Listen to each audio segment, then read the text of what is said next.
तो आज की न्यूज़ में हम डिस्कस करेंगे इंडिया और न्यूजीलैंड का फ्री ट्रेड एग्रीमेंट क्या हुआ है उसके बारे में, और रशिया के जनरल को असैसिनेट किया गया एट द टाइम जब यूएस के अंदर डिस्कशन चल रही थी over the peace talks Ukraine और रशिया के बीच में। So plan to demarcate Aravallis based on कि 0.19% of the area under Aravallis जो है वो माइनिंग एंड क्वेरिंग के लिए यहाँ पर अलाउ किया गया है। So welcome to sleepy classes. तो करंट अफेयर्स डिस्कस करेंगे द हिंदू से ही, and related multiple choice questions को डिस्कस करेंगे for the date of 23 December 2025। तो पहले आपकी न्यूज़ डिस्कस करिए कि नीति आयोग ने प्रपोज किया है 10 billion research fund scholarship globalise करने के लिए हायर एजुकेशन। अब बेसिक आइडिया इसके पीछे का यही है कि इंडिया जो है अब विकसित भारत की जब हम बात कर रहे हैं 2047 से, ठीक है, तो 2047 तक अगर इंडिया को डेवलप बनाना है तो अब इंडिया ऑल्सो वांट्स कि जो अब आसपास वाले रीजन्स के या इंटरनेशनल स्टूडेंट्स हैं वो भी अब इंडिया के एजुकेशन पॉलिसी के तहत जो हायर एजुकेशन है वो इंडिया के अंदर ही परस्यू करें। ठीक है, मतलब कि it should be a global hub for the international students जहाँ पर आकर वो पढ़े। सो इसके लिए क्या होगा कि न्यू एजुकेशन पॉलिसी जो है उसके अंदर चेंजेस करने की ज़रूरत है। एंड इवन सरकार ने रिसेंटली एक हफ्ता पहले एक बिल को भी इंट्रोड्यूस किया था, विकसित भारत शिक्षा अधिनिस्थान बिल 2025 का, ताकि इंडिया की हायर एजुकेशन से रिलेटेड जो भी रेगुलेटरी फ्रेमवर्क है इसको इस्टेब्लिश किया जा सके, क्या क्या चेंजेस रिक्वायर्ड हैं। तो अभी उसके एक हफ्ते बाद ही एक ऐसी रिपोर्ट आती है जिस रिपोर्ट के बेसिस पे यही बोला गया कि जितने भी अब स्टूडेंट्स हैं वो इंडिया के अंदर पढ़ने आए, सपोज कीजिए डेटा था 2024 का कि अगर कोई एक बच्चा इंडिया में इंटरनेशनल स्टूडेंट अगर पढ़ने के लिए आता है तो आउट ऑफ दोज वन, अब इंडिया के कॉन्टेक्स्ट में अगर हम देखें तो इंडिया के बच्चे 28 के आसपास ऐसे हैं इंडियन स्टूडेंट्स जो फॉरेन पढ़ने जाते हैं। यानी कि अगर एक बच्चा इंडिया के अंदर इंटरनेशनली पढ़ने आता है तो इन कॉन्टेक्स्ट ऑफ दैट 28 ऐसे बच्चे हैं जो इंडिया से इंटरनेशनल जो है एरियाज़ में या इवन कि इंटरनेशनली जाते हैं पढ़ाई करने के लिए फॉर हायर एजुकेशन। सो अब इसी के कॉन्टेक्स्ट में उन्होंने ये बोला कि क्या क्या फ्रेमवर्क्स उनको इस्टेब्लिश किया जाना चाहिए ताकि इंडिया के जो एजुकेशन सिस्टम है एंड इवन के हायर एजुकेशन है वो और अट्रैक्ट करे स्टूडेंट्स को from the near by countries and या इवन के अराउंड द वर्ल्ड, है ना। तो उसकी इस्टेब्लिशमेंट यहाँ पर की जानी है। प्लस आपकी जो रिपोर्ट है ये चीज़ को बोलती है कि 10 बिलियन जो डॉलर है उसके बेसिस पे नीति आयोग की एक रिपोर्ट ने बोला है कि भारत विद्या कोष को इस्टेब्लिश किया जाएगा, जो कि एक national research sovereign wealth fund होगा जिसका 10 बिलियन डॉलर्स का कॉर्पस है। 50% जो है वो डायस्पोरा से रिलीज किया जाएगा, फिलांथ्रोपी से रिलीज किया जाएगा, वाइल सेंट्रल गवर्नमेंट जो है बाकी का 50% यहाँ पर देगी। मतलब 5 बिलियन जो डॉलर्स है वो अब इवन चैरिटी से एंड इवन के जो डायस्पोरा जो इंडिया से बाहर रहने वाले लोग हैं उनसे इकट्ठा किया जाएगा। 5 बिलियन जो है वो सेंट्रल गवर्नमेंट यहाँ पर देने वाली है। अब विश्व बंधु स्कॉलरशिप जो है इसको भी रिलीज किया जाएगा फॉर द फॉरेन स्टूडेंट्स, और विश्व बंधु फेलोशिप प्रोग्राम को भी अनाउंस किया जाएगा ताकि जो फॉरेन स्टूडेंट्स हैं वो इंडिया के अंदर अट्रैक्ट हो सके एंड पढ़ाई के लिए ज़्यादातर आ सके। तो इसी से रिलेटेड क्वेश्चन अब हम डिस्कस करेंगे in the context of NITI Aayog. Consider the following statements. First statement कह रही है प्रोजेक्ट साथी वाज लॉन्च्ड इन 2017। सेकेंड है कि aspirational district programme aims to quickly and effectively transform 112 most underdeveloped districts across the country. Which of the statements above which are correct? तो the correct answer is option number C, दोनों statements यहाँ पर correct है। तो इन दोनों के बारे में यहाँ पर मैं आपको एक एक चीज़ बताना चाहती हूँ। तो जो साथी प्रोजेक्ट है ना, जिसको जब हम नीति आयोग के अंडर डिस्कस भी अगर हम करते हैं, ठीक है, तो हम वो हमारा कोऑपरेटिव फेडरलिज्म को बताता है, ठीक है। एंड अगर हम एस्पिरेशनल डिस्ट्रिक्ट प्रोग्राम की यहाँ पर बात करते हैं वो कॉम्पिटिटिव फेडरलिज्म को यहाँ पर दर्शा रहा है, ठीक है। साथ ही प्रोग्राम का एक मेजर मतलब क्या है, sustainable action for transforming human capital education, जो 2017 के अंदर लॉन्च किया गया था ताकि 3 ऐसे रोल मॉडल्स को इस्टेब्लिश किया जा सके स्टेट्स के लिए स्कूल एजुकेशन सेक्टर के अंदर, ठीक है। फर्स्ट फेज को इसका अब कंप्लीट किया गया था 2020 के अंदर and the following are the achievements, जिसको एक बार आप गो थ्रू कर लेना। देन एस्पिरेशनल डिस्ट्रिक्ट प्रोग्राम साल 2018 के अंदर यहाँ पे लॉन्च किया गया था, जिसके अंदर आप देख सकते हो कि 112 ऐसी एस्पिरेशनल डिस्ट्रिक्ट्स है, डिस्ट्रिक्ट्स को अब आइडेंटिफाई किया जाता है, रिकॉग्नाइज किया जाता है एंड बेस्ड ऑन दैट कि कॉम्पिटेटिव मैंने फेडरलिज्म की यहाँ पे बात की, तो 112 जो डिस्ट्रिक्ट्स हैं उनको रिकॉग्नाइज करने के बाद उनका एक आप कह सकते हो कि कॉम्पिटेटिव नेचर या कंपटीशन उनके बीच में ऑर्गेनाइज किया जाता है कि किस बेसिस पे कौन सी जो डिस्ट्रिक्ट है वो बेटर परफॉर्म कर रही है। अकॉर्डिंगली उनको यहाँ पर सरकार जो है वो क्या करती है, एज अ प्राइज कुछ अमाउंट भी देती है ना, या कुछ आप कह सकते हो कि कुछ किसी भी तरीके से कॉम्पनसेट करती है जिस वजह से दे आर आउट परफॉर्मिंग, है ना, कि अगर वो अच्छा परफॉर्म कर रहे हैं तो उसी के बेसिस पे उनको आइडेंटिफाई किया जाता है। Then Uttarakhand government a mute spectator to land grab supreme court, तो 40 साल पहले का ये केस है। तो मेजरली मैं आपको यहाँ पर बता देती हूँ क्या है कि 40 साल पहले 40 years ago a piece of land, piece भी क्या, अब एरिया ऑफ लैंड जो है वो अब उत्तराखंड गवर्नमेंट ने डिक्लेयर की थी एज फॉरेस्ट लैंड, गवर्नमेंट की ऐसी फॉरेस्ट लैंड जो कि अगेन गवर्नमेंट के अंडर ही फॉल करती है। तो थोड़े टाइम बाद क्या होता है, पीस ऑफ दिस लैंड जो है अब सरकार जो है वो लीज पे दे देती है टू अ पर्टिकुलर फाउंडेशन, ठीक है। अब वो लीज पे जिस भी फाउंडेशन को दी जाती है वो फर्दर इसको सबलेट कर देते हैं, ठीक है, सबलेट कर देते हैं। उसके बाद क्या होता है कि सबलेट की जाती है दो पार्टीज को, तो उनमें से जो एक पार्टी है वो अब उनकी जो फाउंडेशन है जो भी वो ऐसी कंपनी थी वो हो जाती है बंद, ठीक है। तो वो अपना एक जो उनके हिस्से का लैंड आता था वो सबलेट वाला लैंड वापस से दे देते हैं, सरेंडर कर देते हैं टू द पर्टिकुलर पर्सन या जिनसे उन्होंने लीज पे ली थी, ठीक है, टू द फर्स्ट पार्टी जिसके अंडर ऑलरेडी वो लीज के अंदर थी। तो जो सेकेंड है वो पार्टी उन्होंने अभी तक वो एरिया अपने पास रखा हुआ है। तो अब ये जो केस है वो गवर्नमेंट का वो सुप्रीम कोर्ट के पास चला जाता है कि इसी वजह से अब क्या होता है कि 40 साल पहले की इन्फॉर्मेशन है, तो धीरे धीरे करके अब सिंस ये जो प्राइवेट कंपनीज हैं या जो प्राइवेट लैंड ओनर्स हैं आसपास वाले वाले इलाके वाले हैं, इस एरिया का ना छोटा छोटा जो पीसेज हैं ऑफ लैंड वो अपने अंडर यहाँ पर आप कह सकते हैं इनक्रोच करना शुरू कर देते हैं। तो फाइनली केस जब सुप्रीम कोर्ट के पास पहुंचता है वो बोलता है Uttarakhand is just merely, Uttarakhand की जो गवर्नमेंट है वो मियरली एक स्पेक्टेटर की तरह यहाँ पर काम कर रही है कि जो गवर्नमेंट का सरकारी ऐसा फॉरेस्ट एरिया है जो कि गवर्नमेंट लैंड के अंडर माना जा रहा है, तो उसके अंदर आप कैसे अपना एरिया को सबलेट यहाँ पर कर सकते हो। तो सुप्रीम कोर्ट ने ये चीज़ बोली है कि कोई भी ऐसा प्राइवेट व्यक्ति जो कि अब उसको कमर्शियल पर्पज़ के लिए यूज़ कर रहा है, ठीक है, कमर्शियल पर्पस के लिए यूज़ कर रहा है, उसे वो लैंड वापस सरकार को देनी पड़ेगी। अब कई कई एरियाज ऐसे हैं जहाँ पर घर बना चुके हैं जो रेजिडेंशियल पर्पसेस के लिए ले रहे हैं, उनसे या तो आइदर थोड़ा सा कॉम्पनसेशन यहाँ पर सरकार को देना पड़ेगा उन्हें या फिर उनको यहाँ पर माफ़ भी किया जा सकता है, ठीक है। बट कहने की बात है कि जो कमर्शियल पर्पसेस के लिए इसको यूज़ कर रहे हैं उनको ये लैंड जो है वापस से देनी पड़ेगी, सरकार को वेकेट करनी पड़ेगी ये लैंड। सिंपल सी न्यूज़ थी। फॉरेस्ट से रिलेटेड अगर हम बात करें तो इंडियन स्टेट फॉरेस्ट रिपोर्ट 2023 उसको डिस्कस करेंगे। पहली स्टेटमेंट कह रही है कि the total forest and tree cover of the country is 25.17% of the geographical area of the country। Second है करंट फॉरेस्ट असेसमेंट ये शो करती है कि एक इंक्रीज हुआ है 156.41 square kilometres in the forest cover at the national level as compare to the previous assessment. तीसरी statement कह रही है maximum increase in forest and tree cover has been observed in the states of Madhya Pradesh and Karnataka. How many statements is और are correct? इसका correct answer बनता है option number B, ठीक है। फर्स्ट और सेकंड जो स्टेटमेंट्स हैं वो आपकी करेक्ट है। थर्ड स्टेटमेंट आपकी क्या बोलती है कि मैक्सिमम ट्री कवर जो कि इंक्रीज हुआ है ना कौन से स्टेट के अंदर हुआ है, महाराष्ट्र का, राजस्थान का और उत्तर प्रदेश का। पॉजिटिव चेंज जो है ISFR 2021 के अकॉर्डिंगली ऑब्जर्व किया गया है in Chhattisgarh followed by Rajasthan and Uttar Pradesh, ठीक है। अब मैक्सिमम ट्री कवर हमने क्वेश्चन पूछा था, मैक्सिमम ट्री कवर के हिसाब से यहाँ पर इंक्रीज इन फॉरेस्ट के हिसाब से अगर आप देखो तो अब ये state of Maharashtra, Rajasthan and Uttar Pradesh के अंदर देखा गया है। तो positive change as compare to 2021 अगर मैं आपको पूछती तो अकॉर्डिंगली उसका आंसर यहाँ पे चेंज होता, बट मैक्सिमम फॉरेस्ट कवर हमारे पास राजस्थान, महाराष्ट्र एंड इवन के आप कह सकते हो उत्तर प्रदेश के अंदर फाउंड है। Then Anjadip indigenous anti submarine shallow water craft joins navy. तो ये क्या है, 115th वॉरशिप है जिसको अब इंडिया में यहाँ पर बनाया गया है। 115th टोटल वॉरशिप है, ठीक है। 77th जो डिलीवर की गई है नेवी को, ठीक है।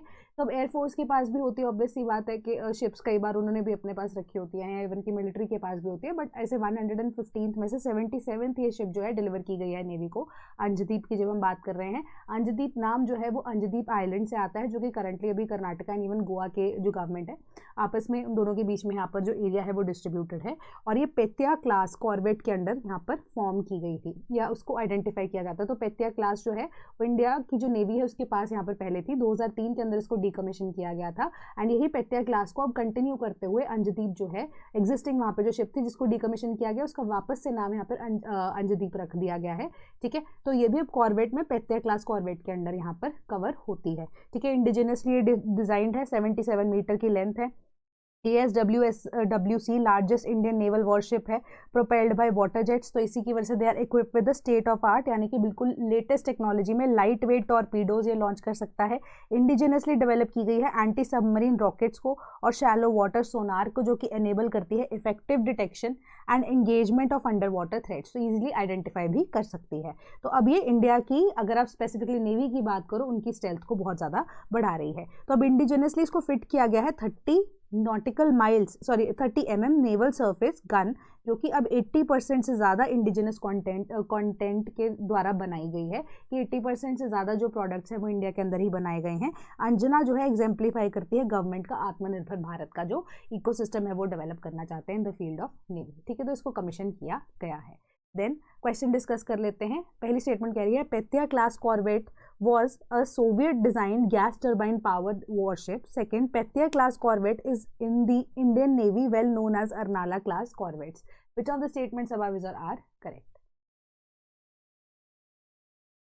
So the correct answer is option number C कि दोनों की दोनों स्टेटमेंट्स करेक्ट है। तो पेत्या क्लास में ना पेत्या वर्ड जो है बेसिकली नेटो की तरफ से कॉइन किया गया था, बट जो ये पेत्या वर्ड अगर आप रशियन में देखो तो इसका मतलब होता है एक स्टोन, ठीक है। तो अब इसको जब आप कह रहे हो कोल्ड वॉर के एरा के टाइम पे जनरली 1960s के टाइम पे इसको नाम ये दिया गया था नेटो नेशंस के द्वारा। तो कॉर्वेट का मतलब होता है फ्रिगेट, फ्रिगेट मतलब छोटी शिप, ठीक है। सोवियत यानी कि रशियंस के द्वारा डिजाइन की गई थी गैस टर्बाइन पावर्ड वॉरशिप, इनको नाम दिया जाता है। तो इसी की वजह से जब हम बात कर रहे हैं कि पेत्या क्लास कॉर्वेट की बात कर रहे हैं तो 2003 के अंदर डीकमीशन किया गया था, री इंट्रोड्यूस किया गया है विद अपडेशंस, बट इसको पेत्या क्लास के अंदर यहाँ पर कवर किया जा रहा है। और इंडिया की नेवी के अंदर अगर आप पेत्या क्लास की बात करो तो इसको हम अर्नाला क्लास ऑफ कॉर्वेट्स भी बोलते हैं, ठीक है। तो दोनों स्टेटमेंट्स ये करेक्ट हैं। Then Biofabri Bharat Biotech impact for TB vaccine, ठीक है। तो ये दोनों कंपनीज हैं, इनका जो पैक्ट है वो साइन हुआ है with respect to TB vaccine. तो ये signing of a licensing agreement 2022 के अंदर हुआ था, तो उनकी पार्टनरशिप का जो लाइसेंस जो है वापस से एक्सटेंड कर दिया गया है। आज जो काम है for the medicine you can say या for the vaccination it has already begun. Simple सी न्यूज़ थी। क्वेश्चन डिस्कस करते हैं। Consider the following. क्वेश्चन भी सिंपल है। TB is a major contributor to anti microbial resistance. Second, TB is majorly spread through the water. Which of the statements above is और are correct? तो the correct answer is option number A, ठीक है। TB की जब हम बात कर रहे हैं तो ऑब्वियसली हमें पता है एयरबॉर्न डिजीज है, ठीक है। तो कोई भी इन्फेक्टेड ऐसे व्यक्ति होता है तो उनके द्वारा अगर कोई स्नीजिंग होती है या कोई भी ऐसा कह सकते हो आपके कोई भी टीबी से रिलेटेड कोई भी जर्म है, अगर वो हवा में आ जाता है एयरबॉर्न हो जाता है उसके बाद मेजरली वो स्प्रेड होता है, ठीक है। तो वाटर से रिलेटेड नहीं है ये, टीबी मेजरली स्प्रेड होता है through air droplets and major contributor है ये to anti microbial resistance. And ये जो चीज़ है ये मैं आपको फैक्ट बता रही हूँ WHO की वेबसाइट से, जो आपको ये बोल रही है कि टीबी जो है लीडिंग कॉज ऑफ डेथ है फॉर पीपल जो कि जिनको HIV है, एंड एक major contributor to anti microbial resistance. Anti microbial resistance की बात हमने पहले डिस्कस की थी, न्यूज़ के अंदर बहुत ज़्यादा यही है कि एंटी माइक्रोबियल रेजिस्टेंस का मतलब ये है कि कोई भी आपकी बॉडी के अंदर आप एंटीबायोटिक खा लेते हो छोटी से छोटी बीमारी के लिए। इंडियंस के अंदर बहुत ज़्यादा कॉमन है कि छोटी सी भी प्रॉब्लम होती है एंटीबायोटिक खा लेते हैं without even consulting the doctor, है ना। तो इसके बाद क्या होता है कि आपकी बॉडी जो है हैबिचुअल हो जाती है उस एंटीबायोटिक के, एंड फाइनली कोई मेजर प्रॉब्लम या बिगर प्रॉब्लम जब आपकी लाइफ के अंदर आती है, क्योंकि वो स्ट्रॉन्गेस्ट वर्जन आप पहले ही खा रहे होते तो आपकी बॉडी उसके यूज टू हो जाती है, तो उसका असर खत्म हो जाता है। तो वो एंटी माइक्रोबियल रेजिस्टेंस यानी कि जो आप एंटीबायोटिक खा रहे हो तो उसी के लिए रेजिस्ट करना यहाँ पर शुरू कर देती है, आपकी बॉडी पे इम्पैक्ट ही नहीं रखती है वो किसी तरीके से, है ना। तो ये इसी वजह से यहाँ पर होता है, टीबी के केस में जनरली हो जाता है, क्योंकि एक ब्लेंड यू कैन से ऑफ 2 और 3 जो एंटीबायोटिक्स है वो आपको देते हैं, ठीक है, जब टीबी के ट्रीटमेंट के अंदर। सो इसी वजह से ये एंटी माइक्रोबियल रेजिस्टेंस का मेजर कॉज भी है। तो अब टीबी जो है बैक्टीरिया के द्वारा, दैट इज माइकोबैक्टीरियम ट्यूबरकुलोसिस के द्वारा होता है, अफेक्ट्स द लंग्स, ठीक है। डायरेक्टली एयरबॉर्न ये होता है टीबी का कफ, स्नीज और स्पिट की वजह से, and the person needs to inhale only a few germs to become infected. Simple सा क्वेश्चन था। Then India New Zealand conclude trade talks. अब ये फ्री ट्रेड एग्रीमेंट है जिसके अंदर बेसिक सी चीज़ मैं आपको बता देती हूँ कि जो अब डील है वो रिमूव करेगा या कट करेगा tariffs on 95% of the New Zealand's export from timber to fruits to India, ठीक है। 95% जो है अब इम्पोर्ट टैरिफ्स न्यूजीलैंड की तरफ से यहाँ पर इंडिया की तरफ से बेसिकली काटे गए हैं कि वहाँ से जो इम्पोर्ट की जाएंगी चीज़ें उसके ऊपर टैरिफ कट किए जाएंगे, ठीक है। सो अब यहाँ पर फिर भी सरकार ने कुछ चीज़ें जो है उसके अंदर अपनी मोनोपोली बना के रखी है। सिमिलर काइंड ऑफ थिंग जो उन्होंने भी रिसेंटली एक ट्रेड पैक्ट किया था उसके अकॉर्डिंगली किया गया है कि agricultural dairy farmers considered politically sensitive, इनको यहाँ पर छेड़ा नहीं गया है, ना वो फ्री ट्रेड एग्रीमेंट का हमारा पार्ट है, ठीक है। तो यहाँ पर अब किसके ऊपर no concession on import of dairy, onion, sugar, spices, edible oils and rubber. तो न्यूजीलैंड जो है वो टेम्पररी एम्प्लॉयमेंट देगा इंडियंस को for Indian professionals in skill job, quota of 5000 visas annually and a stay of up to 3 years, ठीक है। ये specific चीज़ इसके अंदर मानी गई है। और जो गवर्नमेंट है वो सेंसिटिव रही है in the protection of the interest of agricultural and dairy farmers. तो राइस, वीट, डेयरी, सोया, वेरियस अदर एग्रीकल्चरल प्रोडक्ट्स जो है इसको किसी भी तरीके से यहाँ पर ओपन या उसके अंदर कोई भी ढील नहीं दी गई है under this free trade agreement. तो अब 2026 के अंदर जो नरेंद्र मोदी गवर्नमेंट की यही है कि 9 months के अंदर अगर ये माइलस्टोन जो है अचीव करने की कोशिश की जाएगी, जो भी अब फ्री ट्रेड एग्रीमेंट के अकॉर्डिंगली प्रॉमिस की गई है। तो अब ये क्या है, इकोनॉमिक मार्केट में इंडिया को जो मार्केट एक्सेस इंटरनेशनल लेवल पे प्रोवाइड कर रहा है, ठीक है, ग्लोबलाइजेशन के लिए इंडिया को ऑल्टरनेटिव्स ढूंढने के लिए, एंटरप्रेन्योरशिप को भी बढ़ावा देने के लिए, सारी चीज़ें यहाँ पर ये फ्री ट्रेड एग्रीमेंट के थ्रू अब पॉसिबल हो सकती है। और इंडियन एक्सपोर्टर्स जो हैं वो under the impact of 50% tariffs भी हैं, है ना, यूएसए के, तो ऑल्टरनेटिव वाली बात यहाँ पर लागू होती है। तो अपॉर्चुनिटीज़ जो है वो all the sections of our export communities वो इजीली यहाँ पर हो सकती हैं। तो अब जो प्रोडक्ट्स कवर यहाँ पर नहीं हुए हैं वो डिस्कस कर रहे हैं। Duty free access to goods such as sheep meat, wool, coal and over 95% of forestry and wood articles, ठीक है, ये इंक्लूडेड है। अब India will get duty concession on a number of items, जिसमें kiwi fruit, wine, some seafood, cherries, avocados, then persimmons, bulk infant formula, then manuka honey and milk albumins, ये covered होंगे। और जो covered यहाँ पर नहीं है that is onion, chana, peas, corn, almond, sugar, artificial honey, animal, vegetable and microbial fats and oil, arms and ammunitions, gems and jewellery, copper and its products and aluminium articles. तो ये थोड़ा सा आपको आइडिया होना चाहिए क्या कवर्ड है क्या नहीं है। इतना डिटेल में इसको पढ़ने की जरूरत नहीं है, बस फ्री ट्रेड एग्रीमेंट आपको यही चीज़ बता रहा है। Then Bangladesh mission stops visa services, cite security issues, तो हमें ये चीज़ पहले हम डिस्कस कर चुके हैं कि बांग्लादेश के अंदर जो कल ही हमने डिस्कस किया था, यूथ की डेथ के बाद इंडिया के एम्बेसी के बाहर भी इवन के ये हंगामा शुरू हो गया था। तो उस टाइम पे इंडिया की गवर्नमेंट ने बांग्लादेश की गवर्नमेंट के स्टैंड लेते हुए कहा है कि जो वीज़ा सर्विसेज इसी वजह से बंद की गई थी क्योंकि माहौल देश का ठीक नहीं था, एंड इसी वजह से जो व्यक्ति अब वीज़ा सर्विसेज के लिए आना चाहते थे वो भी नहीं आ पाया, है ना। For the safety and security of those people also, visa के लिए जो अब जो चीज़ें हैं वो ये ऑफिस जो है एम्बेसी ऑफिस वो बंद किया गया था, अदरवाइज ऐसा कोई रीज़न यहाँ पर नहीं है। तो सिक्योरिटी इशूज़ जो है वो फॉर्मली आप कह सकते हो कि अब जो गवर्नमेंट है उनके द्वारा यहाँ पर एम्बेसी के द्वारा डायरेक्टली रिलीज किया गया है। Then Russian general killed in car bomb attack in Moscow hours after peace talks in US. तो यूएस के अंदर पीस टॉक यहाँ पर चल रहे हैं, यूक्रेन और रशिया के द्वारा, यूएस से ब्रोकर कर रहा है ट्रीटी। तो आप देखोगे कि एक general, important general of the Russian army Russia के अंदर ही घुसकर उनकी भी यहाँ पर असैसिनेशन जो प्लान की गई है, सिमिलर काइंड ऑफ असैसिनेशन जो कि बहुत पहले भी यूज़ की जाता था ऐसा तरीका, है ना। तो अब ये एक तरह से अब कहीं से भी पीस टॉक्स जो है वो हो भी रहे हैं एंड उसके बाद ये सारी चीज़ें भी हो रही हैं, बहुत ज़्यादा सवालिया निशान उठाते हैं ऑन द सिचुएशन कि एक्चुअली में 4 साल की वॉर अब खत्म होगी या नहीं होगी, है ना। तो अब मल्टीपल चीज़ें जो है वो जियोपॉलिटिकली चलती रहती है, तो इन सब चीज़ों के ऊपर यहाँ पे ध्यान देना जरूरी है when it comes to peace talks के एक्चुअली में क्या ये यूक्रेन के द्वारा हुआ है या इवन पॉलिटिकली यहाँ पर बहुत सारी चीज़ें इन्वॉल्व हैं, क्या है क्या नहीं, वो सारी चीज़ें यहाँ पर देखनी पड़ेंगी, ठीक है। तो अब जो डिफेंस मिनिस्ट्री की वेबसाइट है उन्होंने बोला कि एक्चुअली में जो व्यक्ति हैं जिनकी डेथ हुई है, he commanded Russian forces in Syria in 2015 and 2016।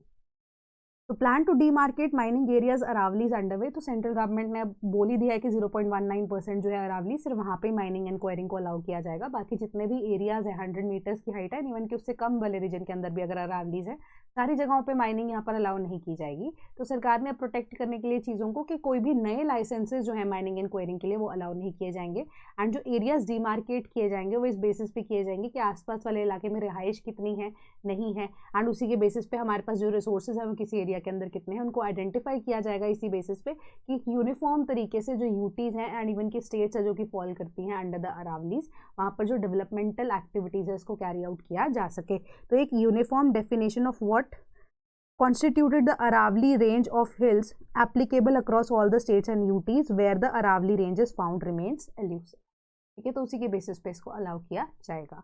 Then forest can't be use for non forestry purpose. Supreme court ने ये चीज़ बोला है कि अब यहाँ पर उन्होंने बोला कि कोई भी ऐसा एरिया जो फॉरेस्ट एरिया है वो नॉन फॉरेस्ट्री पर्पस के लिए यूज़ नहीं किया जाता। अगेन एक केस आया था उनके पास, तो उसी केस के बेसिस पे उन्होंने बोला कि अगर ऐसी कोई चीज़ होती है तो it is illegal and the direct violation of you can से द फॉरेस्ट एक्ट, ठीक है, कि जो स्टेट का फॉरेस्ट एक्ट है 1980 का, एंड डी रिजर्वेशन और the use of forest land for non forestry purposes without the prior approval of the central government, ठीक है। तो यही बोला कि कोऑपरेटिव सोसाइटी के द्वारा ये केस फाइल किया गया था जहाँ पे वो लीज को एक्सटेंड करना चाहते थे 134 एकर्स ऑफ फॉरेस्ट को, ठीक है। इलीगली उनको ग्रांट किया गया वो लैंड फॉर कल्टिवेशन जो कि यहाँ पर पॉसिबल नहीं है, एंड जो स्टेट है instead of repopulating the forest with indigenous trees as per the existing statutes forest lands could not be allowed for the use of non forestry purposes which would include agriculture। तो उन्होंने बोला कि central government से permission लेना जरूरी है, state government किसी भी तरीके से एरिया को आगे एक्सटेंड करने नहीं नहीं दे सकती कि जो आपने यहाँ पर पिटिशन फाइल किया इसके अकॉर्डिंग यहाँ पे स्टेट गवर्नमेंट ने अपनी जो पावर्स है इसको मिसयूज़ किया है। तो ये जो एरिया है ना तो आपकी लीज एक्सटेंड होगी एंड जो स्टेट गवर्नमेंट ने एक्शन लिया है वो भी उसके लिए वो सक्षम या उनके पास पावर नहीं थी, तो जो कि उन्होंने यहाँ पर किया है। फिर भी उसके लिए अब क्या कि कॉम्पनसेशन होगा अगली हियरिंग के अंदर वो डिसाइड किया जाएगा। Then PSU sign pact with Safran group to make advance defence systems in India. तो जो सैफरन ग्रुप है यह बेसिकली इंडिजिनस प्रोडक्ट्स को यहाँ पर बनाएगा एंड बैटलफील्ड के लिए अगर स्पेसिफिकली देखें तो ये अब गन्स या बेटर गन्स की प्रोडक्शन की यहाँ पर बात कर रहा है। That is agreement are Sigma 30 and digital ring laser gyro inertial navigation system and the CM3MR direct firing sight. Sigma 30N जो है अक्रॉस किया जाता है आर्टिलरी गन्स के अंदर। यहाँ पे आप कह सकते हो कि सेंसर्स जो हैं उनको बेटर किया जाएगा, ठीक है। artillery guns, air defense system, missiles and radars, while CM3MR is designed for artillery guns, anti-drone applications, significantly enhancing the accuracy and operational effectiveness in the battlefield. ठीक है, एक तो सेंसर्स की डेवलपमेंट यहाँ पर बेटर होगी when in the context of different kind of equipment जिसके अंदर आपका इंक्लूड हो रहा है गन्स, ठीक है, छोटी गन्स, बड़ी गन्स, इवन के एयर डिफेंस सिस्टम हो गया, ड्रोन सिस्टम हो गया। वहाँ पे आप कह सकते हो सेंसर्स को किस तरीके से बेटर किया जा सकता है, उनकी जो यूजेज है वो और ज़्यादा क्लैरिटी के साथ, प्रिसीजन के साथ कैसे हो सकती है, वो अब इंडिजिनसली किया जाएगा। तो कोलैबोरेशन जो है मेमोरेंडम ऑफ अंडरस्टैंडिंग दोनों कंपनीज के बीच में यहाँ पर 2024 के अंदर भी साइन हुई थी एंड एक रीअफर्मेशन जो है इनकी कमिटमेंट की जॉइंटली मैन्युफैक्चर करने के लिए सारे प्रोडक्ट्स को यहाँ पर अब इंश्योर किया जा रहा है, ठीक है, कि अंडरटेक करें मैन्युफैक्चरिंग को, final assembly, testing, quality control and complete life cycle support of the system जो इंश्योर करे they meet the Indian army's operational requirements. India core sector grows at 1.8% in government. तो ये थोड़ा सा बस नवंबर का ही डेटा है, आपको मैं थोड़ा बड़ा यहाँ पर बता देती क्योंकि मंथली डेटा इतना इंपॉर्टेंट नहीं होता है, बट स्टिल हम इसको एक बार पढ़ लेंगे, ठीक है। तो अब 8 कोर सेक्टर्स है इंडस्ट्रीज के, उसके अंदर production of cement, steel, fertilisers and coal are recording the positive growth November 2025 के अंदर। कोल की प्रोडक्शन 2.1% बढ़ी, क्यूमुलेटिव बेसिस पे देखें तो कोल का आउटपुट जरूर डिक्लाइन हुआ है 1.4% से। क्रूड ऑयल की जो प्रोडक्शन है वो कंट्रैक्शन दिखाती है 3.2% से नवंबर के। क्यूमुलेटिवली देखें तो क्रूड ऑयल का जो इंडेक्स है वो उसने भी डिक्लाइन देखा है यहाँ पर 1.3% का। नेचुरल गैस का जो आउटपुट है that fell by 2.5% year on year basis पे, पिछले साल नवंबर के बेसिस पे 2.5% गिरता हुआ दिखा है। एंड क्यूमुलेटिवली नेचुरल गैस की जो प्रोडक्शन है वो भी 3% से गिर गई है, नवंबर से अप्रैल के बीच का डेटा ये बोल रहा है। तो पेट्रोलियम रिफाइनरी प्रोडक्ट्स जो है लार्जेस्ट कंपोनेंट है कोर इंडस्ट्रीज का, डिक्लाइन देखने को मिला 0.9% नवंबर के अंदर। मंथली डिक्लाइन यहाँ पर रिफाइनरी प्रोजेक्ट्स का देखने को जरूर मिला है, but marginally cumulative growth overall देखने की मिली है यहाँ पर 0.2% से। फर्टिलाइजर प्रोडक्शन जो है it registered a strong growth of 5.6% इन नवंबर 2025 और क्यूमुलेटिव बेसिस पे जो फर्टिलाइजर आउटपुट है वो इंक्रीज हुई है बाय 1.3% ड्यूरिंग अप्रैल टू नवंबर 2025-2026। तो अब आप इसका लिंकेज जो है ना वो फर्टिलाइजर सब्सिडी की बात से देख सकते हो। मैं आपको न्यूज़ याद कराती हूँ कि जहाँ पर हमने डिस्कस किया था कि जो सेंट्रल गवर्नमेंट है वो पार्लियामेंट से एक्सेसिवली यहाँ पर पैसा ड्रॉ करना चाहती है स्पेसिफिकली फॉर फर्टिलाइजर सब्सिडी। तो एक्सेसिव डिमांड की थी उन्होंने यहाँ पर कि हमारा जो बिल भी क्या, इवन कि जो हमारा एक्सेसिव पैसा है यहाँ पर सरकार चाहती है कि फर्टिलाइजर्स के लिए अलाउ किया जा सके, क्योंकि मॉनसून जो है वो बहुत अच्छे हैं, आउटपुट बहुत ज़्यादा हुआ है, प्रोड्यूस जो है वो बेटर हुई है, तो इसलिए सरकार सब्सिडी बढ़ाना चाहती है फर्टिलाइजर्स के ऊपर, है ना। क्योंकि अभी रिसेंटली जो winter session of you can से पार्लियामेंट के अंदर भी ये न्यूज़ आई थी, तो अब उसके साथ भी आप इसको यहाँ पे 8 कोर सेक्टर्स में स्पेसिफिकली फॉर फर्टिलाइजर्स ऐड कर सकते हो। तो स्टील प्रोडक्शन रोज बाय 6.1% इन नवंबर, जो कि एक robust performance in the sector दिखाता है। क्यूमुलेटिवली देखें तो स्टील इंडेक्स जो है एक स्ट्रॉन्ग ग्रोथ ऑफ 9.7% दिखा रहा है। सीमेंट इमर्ज है as a best performing segment, recording the highest year on year जो ग्रोथ है 14.5% as compare to November last year. Year on year का मतलब है as compare to this month, जो कि पिछले साल उसी सेम मंथ के अंदर क्या परफॉर्मेंस थी। The new series of retail inflation GDP data from Feb next year. तो जो अब नए जो डेटा है ministry of statistics and programme and implementation MoSPI जिनको हम बोलते हैं, वो फरवरी या मार्च के अंदर नए series of macro economic data लेकर आना चाहती है with a changed base year. Retail inflation को बेटर कैलकुलेट करने के लिए, नेशनल अकाउंटिंग को बेटर कैलकुलेट करने के लिए for industrial production from May next year, ठीक है। तो ये अब वर्कशॉप जो है उसके लिए बेस ईयर रिवीजन किस बेसिस पे करनी है तो उसके ऊपर आइडेंटिफाई किया जाएगा बेस्ड ऑन कि जीडीपी किस तरीके से कैलकुलेट होगी, CPI and index of industrial production कैसे होगी। तो वो अब नया जो अब डेटा है, सेट ऑफ डेटा है वो आएगा। Overall economic activities has held up, RBI की बुलेटिन ने पब्लिश किया है कि ओवरऑल जो इकोनॉमिक एक्टिविटी है वो डिमांड के साथ साथ अब आप कह सकते हो कि रोबस्ट तरीके से यहाँ पर काम करती रही है। तो ये अब जो आरबीआई की बुलेटिन है उसके अकॉर्डिंगली यही बोला गया है कि सीपीआई की जो इन्फ्लेशन है वो भी अब आप कह सकते हो बढ़ी जरूर but below the lower tolerance level and remained benign and flow of financial resources to commercial sectors remain robust। ठीक है, कमर्शियल सेक्टर के अंदर जरूर इन्फ्लेशन यहाँ पर देखने को मिली बट ओवरऑल अगर आप फूड प्रोडक्ट्स एंड एवरीथिंग की बात करो तो इन्फ्लेशन यहाँ पर कम होती हुई नजर आई है कि Q2 जो 2025-2026 का है वहाँ पर जो रियल डोमेस्टिक ग्रोथ थी, ठीक है, जो जीडीपी थी, रियल जीडीपी 8.2% से आगे बढ़ी है। ठीक है, अगर हम Q4 2023-2024 को इसके साथ अगर आप कोलैबोरेट करके देखो या इवन कंपेयर करके भी देखो तो जो नेट एक्सपोर्ट्स हैं वो अब ग्रोथ पे देखने को मिल रहे हैं। ठीक है, अब यहाँ पर sharp quick in the real GDP growth देखने को मिली। नॉन जीडीपी जो है 4 क्वार्टर लो पे थी 8.7% से, तो अभी एक तरह से नैरो हो रहा है gap between the nominal and real GDP. And जो ग्रोथ है वो रिफ्लेक्ट करती है कि मॉडरेशन है जीडीपी के अंदर टू अ लो। डिफ्लेटर कितना निकल के आया है 0.5%। एंड ऑफिशियल्स ने ये कहा है कि जो लो जीएसटी का रेवेन्यू कलेक्शन है वो इन्फ्लुएंस हुआ कि जीएसटी 2.0 यहाँ पर वर्जन लेकर आया गया and other available high frequency indicators जो कि इंक्रीज इकोनॉमिक एक्टिविटी को यानी कि in the ways of bill, petroleum pickup consumption and digital payments registered a pickup in growth. ठीक है, कि जीएसटी रैशनलाइजेशन की वजह से जो सरकार है उसकी जो आप कह सकते हो कि रेवेन्यू में कमी यहाँ पर देखने को मिली। ठीक है, उसके बाद यहाँ पर इंक्रीज इकोनॉमिक एक्टिविटी देखने को मिली कहाँ पे, डिजिटल पेमेंट्स के अंदर, कंजम्पशन पेट्रोलियम के लिए भी एंड इवन की different kinds of bills, E way bills जिसको हम बोलते हैं, रिसिप्ट्स के लिए गेटवे होते हैं। ठीक है, उनसे सरकार को यहाँ पर थोड़ा बहुत रेवेन्यू जो है वो आया है। जीएसटी की पेमेंट्स नहीं आई हैं ड्यू टू रैशनलाइजेशन।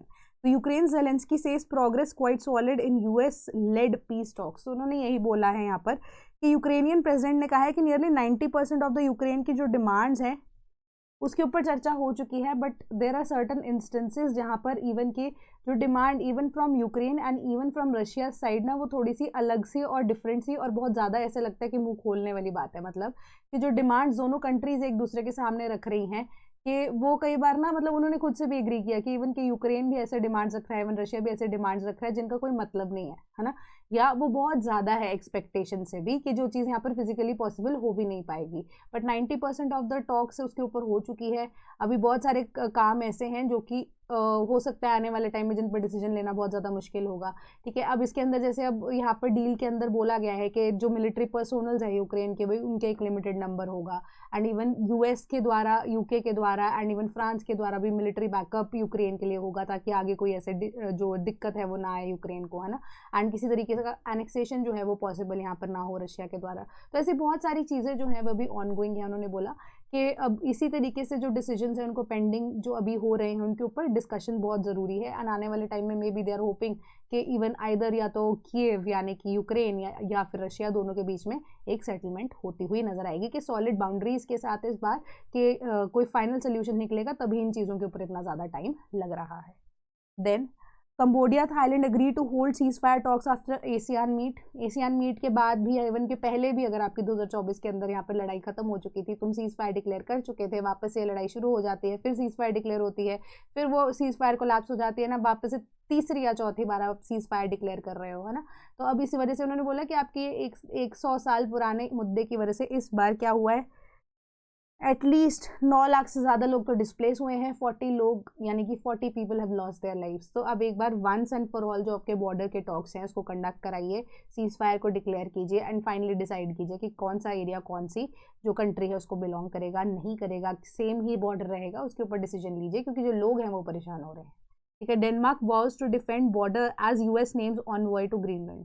तो ऑनवॉय टू ग्रीनलैंड एक स्पेसिफिकली अपॉइंट किए गए हैं एंड ग्रीनलैंड के कॉन्टेक्स्ट में अगर आप देखो तो USA wants Greenland to be part of USA, है ना। तो उसके ऊपर यहाँ पर यूएसए की जो पॉलिसीज हैं वो और ज़्यादा आप देख रहे हो कि बढ़ती जा रही हैं। ग्रीनलैंड का क्या है कि आने वाले टाइम में ग्लोबल वार्मिंग का कॉन्टेक्स्ट में अगर आपको बताऊँ तो नॉर्थ पोल के बिल्कुल पास है ग्रीनलैंड, है ना, ये हमारे पास है यहाँ पर and Greenland is somewhat here. ठीक है, तो ग्रीनलैंड जो है अब क्या होगा, and even USA is here, Russia is here, ठीक है, पूरा वर्ल्ड ऐसे फैला हुआ है ना। तो अब जो ग्रीनलैंड वाला एरिया एक तो रिच इन रिसोर्सेज तो पक्का है ही है, एक रीज़न ये है। एक रीज़न ये भी है कि ग्लोबल वार्मिंग का जो अब नेगेटिव इम्पैक्ट है उससे क्या होगा, ग्लेशियर्स एंड इवन की ग्रीनलैंड जो है इन द नेक्स्ट 20-30 ईयर्स भी अगर आप सोच के चलो तो ये वाला एरिया जो है मोस्ट प्रोबेबली मेल्ट हो जाएगा, है ना। तो फर्स्ट कम फर्स्ट सर्व वाली पोजीशन यहाँ पर होगी कि अब रशिया जो है वो भी चाहेगा कि नॉर्थ रूट्स जो है, या इवन यूएसए भी चाहेगा कि नॉर्थ रूट्स के ऊपर उनका ही इम्पैक्ट रहे, उनका ही होल्ड रहे, क्योंकि अब सर्दर्न एरियाज में अगर आप देखो ये मेक्सिको वाला रीजन आ जाता है, वेनेजुएला वाला रीजन आ जाता है, this is Caribbean and this is Africa, this is Asia, ठीक है, कि यहाँ पर बहुत ज़्यादा लैंड बाउंड्रीज जो हैं वो एग्जिस्ट करती हैं, है ना।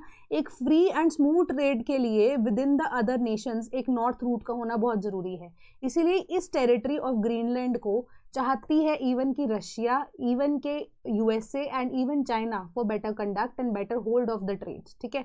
तो ट्रेड रूट को जो भी इजीली कंट्रोल करेगा सबसे पहले, उसी का ही आगे आने वाले 10-15 साल एंड इवन 50 साल में जो बॉर्डर का से रिलेटेड इशू है या इवन ट्रेड रूट्स को कंट्रोल करने वाली बात है, उनका ही दबदबा उस पर ज़्यादा रहेगा। इसलिए ग्रीनलैंड को एग्रेसिवली अभी यूएसए चाहता है टू बिकम अ पार्ट, कि वो एक पार्ट बन जाए ऑफ इट, ये यूएसए का ही पार्ट बने, ठीक है। तो अब उसी को डिफेंड करने के यहाँ पर वहाँ की गवर्नमेंट चाह रही है कि वो अब डिफेंड करेंगे अपने बॉर्डर्स को, क्योंकि यूएसए वांट्स के ग्रीनलैंड उनका पार्ट बने।